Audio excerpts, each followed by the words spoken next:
विंध्य की तपस्या, ओंकार में परमेश्वर लिंग के प्रादुर्भाव और उसकी महिमा का वर्णन। सूत जी चौथे लिंग को बताओ, प्रादुर्भाव की कथा सुनाओ। एक बार मुनि नारद आकर गौकर्ण शिव के पास में जाकर उनकी सेवा करने लग गए। कुछ काल रहकर वहां से चल दिए, फिर गिरिराज विंध्य पर आए। विंध्य ने आदर से बुलाए, देवर्षि का पूजन करके बोला उनके सामने आके, मेरे यहाँ कोई कमी नहीं है, इसमें कोई झूठ नहीं है। नारद गर्व की बातें सुनकर चुप रहे, लंबी सांस खींच कर। कोई कमी क्या देखी तुमने, लंबी सांस जो खींची आपने। नारद जी ने उसे समझाया, मेरू पर्वत ध्यान दिलाया। वो तो तुमसे बहुत है ऊंचा, देवलोक तक भी है पहुंचा। देवर्षि फिर वहां से आ गए, विंध्य पर्वत अति दुखी हो गए। उसने फिर ये निर्णय लिया, शिव भक्ति का निश्चय किया। एक जगह ही बैठ कर अविचल किया ध्यान, ऐसे तप को देख कर आए शिव भगवान। पुराण है मुक्ति का धाम, जय हो पार्वती शिव भगवान। शिव जी बोले प्रसन्न होकर, मनोवांछित मांगो तुम वर। यदि आप प्रसन्न है स्वामी, अभिष्ट बुद्धि दो अंतर्यामी। हाँ कहकर शंभु मुस्काए, सुर और ऋषि वहां पर आए। फिर शिव जी का पूजन किया, उनसे एक निवेदन किया, यहीं रहो प्रभु स्थिर रूप से। सहमत हो गए फिर शिव जी उनसे। वहां जो एक ओंकार लिंग था, दो रूपों में विभक्त हुआ था। जो प्रणव में सदा शिव जी थे, ओंकार से ख्यात हुए थे। जो पार्थिव मूर्ति ज्योति थी, परमेश्वर की संज्ञा हुई थी। सबने उनका पूजन किया, फिर निज धाम को गमन था किया।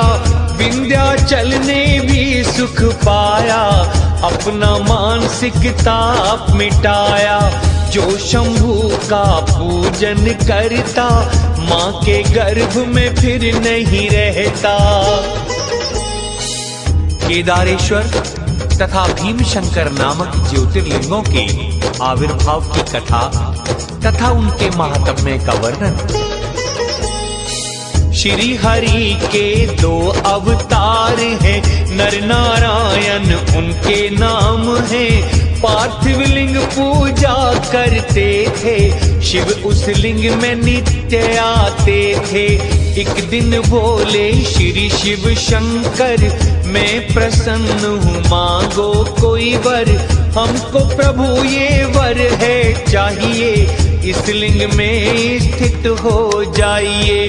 फिर सभी के हित के लिए ज्योतिर्लिंग बन स्थित किए।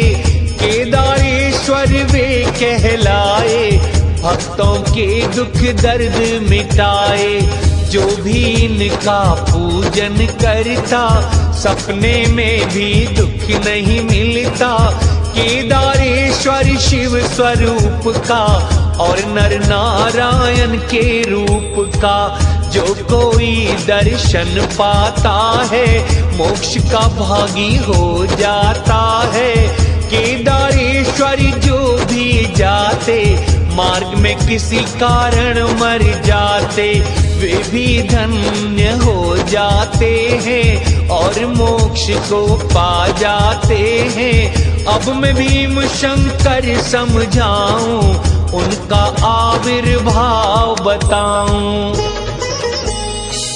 पूर्व काल में पराक्रमी भीम राक्षस था, उसकी माता करकटी, पिता कुंभकर्ण था। शिव पुराण है मुक्ति का धाम, जय हो पार्वती शिव भगवान। सह पर्वत पर वो था रहता, भीम और संग उसकी माता। एक दिन बोला माँ समझाओ, मेरे पिता का नाम बताओ। सुनो पुत्र जो कुंभकर्ण थे और रावण के छोटे भ्रात थे, राम के हाथों मारे गए थे। सुनो भीम वे तेरे पिता थे, करकट मेरे पितु का नाम था, पुष्कसी मेरी माँ का नाम था। श्री विराट जी मेरे पति थे, श्री राम ने जो मारे थे। अपने पति के मर जाने पर मेरे ही पिता के घर में आकर एक दिन मेरे मात पिता ने सुतीक्ष्ण को आहार बनाने उसके पास में गमन किया था। मुनि ने उसको भस्म किया था, तब से अकेली ही मैं रहती, मैं असहाय यहाँ दुख सहती। एक दिन कुंभकर्ण यहाँ आए, मुझसे बलात् संबंध बनाए, उसी से आपका जन्म हुआ है, ये सब मेरे साथ गुजरा है। सुन के माता के वचन निश्चर कुपित हुआ, श्री हरि के कारण ही ये सब कष्ट हुआ। पुराण है मुक्ति का धाम, जय हो पार्वती शिव भगवान। मैं ऐसा बर्ताव करूंगा, श्री हरि को पीड़ा दूंगा। फिर ब्रह्मा के ध्यान में लग गया, 1000 वर्ष तप किया। ब्रह्मा आए प्रसन्न होकर, मांगो भी कोई तुम तो वर। ब्रह्मदेव ये कृपा कीजिए, अतुलनीय बल मुझको दीजिए। ऐसा कहकर नमन किया था, ब्रह्मा ने वर उसको दिया था। ब्रह्मा अपने धाम चले गए, भीम राक्षस भी घर आ गए। आकर माँ को शीश झुकाया, फिर सारा वृतांत सुनाया।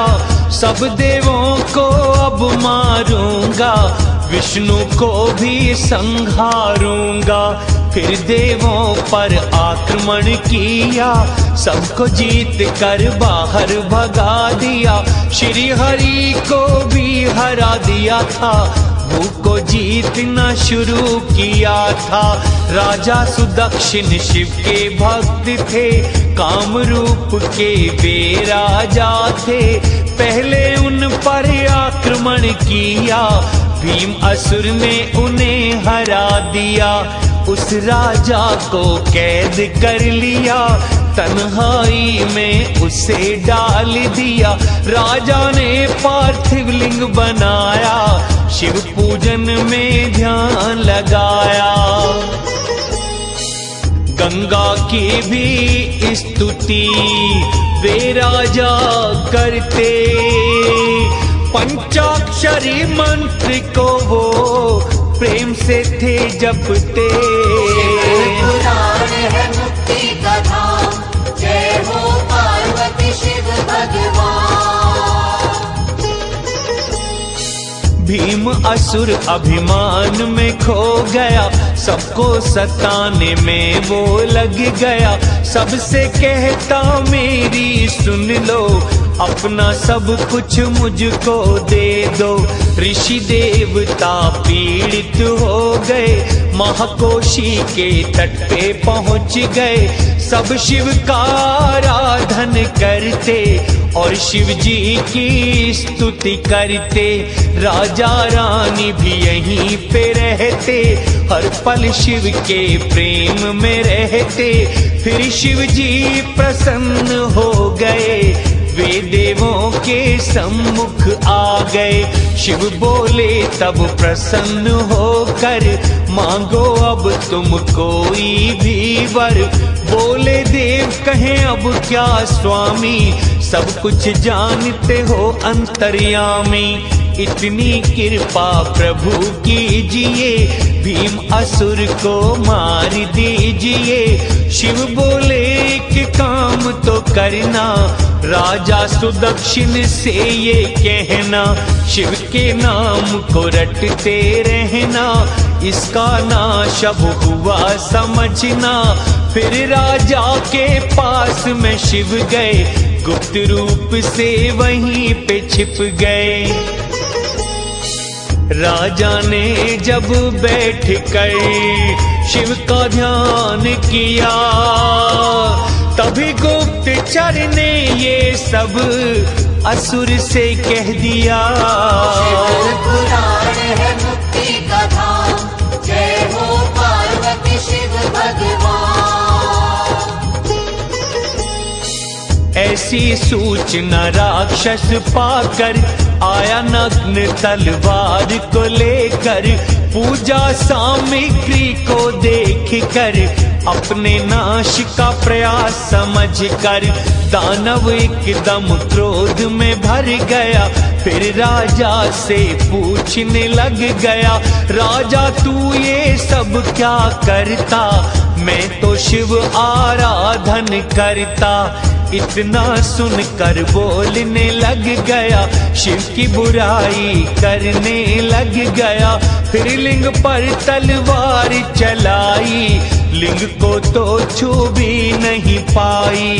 तभी वहां शिव प्रकट हो गए, दुष्टि से ऐसे कहने लग गए, अपने भक्त की रक्षा करूंगा, अपने व्रत को पूर्ण करूंगा। फिर शिव जी ने त्रिशूल चलाया, उसकी तलवार को काट गिराया। दुष्ट ने फिर त्रिशूल उठाया, शिव ने उसको काट गिराया। युद्ध हुआ दोनों में भारी, शुद्ध हो गई दुनिया सारी। नारद जी फिर वहां पर आए, प्रभु को ऐसे वचन सुनाए।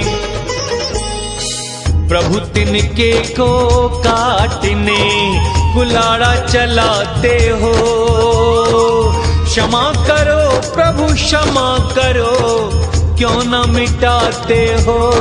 शिव पुराण है मुक्ति का धाम, जय हो पार्वती शिव भगवान। फिर शिव ने हुंकार मात्र से जग को छुड़ाया उस पापी से। फिर सारे असुरों को मिटाया, सुर मुनियों को आनंद आया। ऋषि देवों ने फिर विनती की, शिव शंकर की फिर स्तुति की। इतनी कृपा नाथ कीजिए, यहीं पे स्थित प्रभु होइए। भीम शंकर से विख्यात होंगे, सबके कार्य सिद्ध करेंगे। ये सुन शिव जी प्रसन्न हो गए और वहीं पर स्थित हो गए। जो भी इनका पूजन करता, भोग मोक्ष अधिकारी बनता।